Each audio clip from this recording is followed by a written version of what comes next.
Democratic presidential candidate Hillary Clinton will start running her first ads in Iowa and New Hampshire starting tomorrow. Here's a preview. When I think about why I'm doing this, I think about my mother, Dorothy. She was abandoned by her parents at the age of 8. I think about all the Dorothys all over America who fight for their families, who never give up. That's why I'm doing this. That's why I've always done this, for all the Dorothys.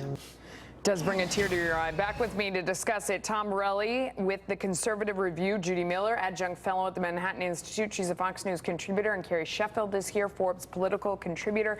Carrie, let me start with you. So she targets in that ad the exact people she needs. She shows moms. I noticed kind of older moms. I mean, she's really leaning heavily on people who are like her to come out and vote. Will that ad work with those people? I think it's, well, yeah, it pulls at your heartstrings for sure. And older, I think that that's important because she's got a challenger right now with Bernie, who is polling. I mean, they're both very elderly, and it's interesting. The more vibrant side is on the Republican side in terms of the younger and the more diverse slate of candidates. So yeah. It's interesting that she's having to debut it now, a year out, even though she's been so ahead in the polls. So it's her timing. She feels a little threatened, I think. You're nodding no. Well, Dorothy is the base. She's running for grandmother-in-chief. She's got to mobilize that base, and she's in trouble with that base because the polls show. Yes, she's in trouble with those older women because I feel like those are the people she has locked up. You think she's in trouble with them? Her trust figures are dropping across the board, male, female, irrespective of age. She's got a lot of problems, and I guarantee Joe Biden is not worried about Dorothy. Tom, it's a good ad, right? Don't you think? It's a good ad, but let's face it, the fact that she's running the ad means she's in trouble. This is supposed to be a coronation. Now it's turned into a mixed martial arts fight with Joe Biden about to jump in the ring. She's doing this out of desperation. I think it's panic. Okay, speaking of Joe Biden, you know, it seems like this is coming out like this because he's going to run, it feels like. Listen to what Josh Earnest had to say about that. Joe Biden is going to have an opportunity to make up his own mind, and he's indicated that he's thinking about it. He said that he's thinking about it, more importantly, and he would know.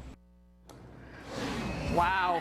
Yeah. I mean, Tom, go ahead. I'll give you first crack. Well, of course. I mean, he wanted to be president before Vice President Biden. You know, he had that, horrible personal tragedy, and one of the wishes from his son, who just passed away, was for him to run. I think he's going to run. I think he always wanted to be president, and because Hillary's weak, he's going to go for it. Judy. I don't think it's clear he's going to run. The only thing that will determine it is if she continues to slide in the polls and has legal problems.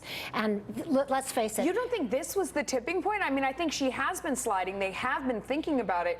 And seeing Josh Earnest come out and say this, I mean, I feel like, Carrie, don't you feel like it's a done deal? He's on his way in. I think, yeah, he's putting his toe in the water. I think it could happen. What kills me about him, though, is that he says some really offensive things about Jews, about African Americans, about Indian Americans. Why is it that Uncle Joe gets a pass, but any Republican well, he won't if he gets in. I mean, he won't. All those things will come back. All those clips will be played again. Let me ask you about Donald Trump, because the latest Wall Street Journal NBC poll, he's leading with 19%, way out in front. Scott Walker 15, Jeb Bush 14. You hear all of his Republican opponents out there, and the song that they are singing is Rudy Giuliani was doing the same thing at this same point, so we are not worried about this. Is that a valid argument, Judy? I think it's a good argument. It's the best they have, especially when they're all sitting in California trying to get the $900 million of Koch money. But Donald Trump's response to that is equally powerful, which is, you're all puppets, I'm my own man. Yeah, what do you think? Well, the debate this week, Thursday, is going to be really important on Fox, because this gives a chance for Trump to be looked at in context with all the other candidates. If he does really well, it will really help his candidacy. Is he a flame out, or is he going to take it the distance? Well, it happened 4 years ago, so my money is that he flames out again, and he doesn't come across as presidential. I mean, this could be, like you said, the proving ground on the debate stage. We'll see. Okay. All right. Thanks to all three of you. Good stuff.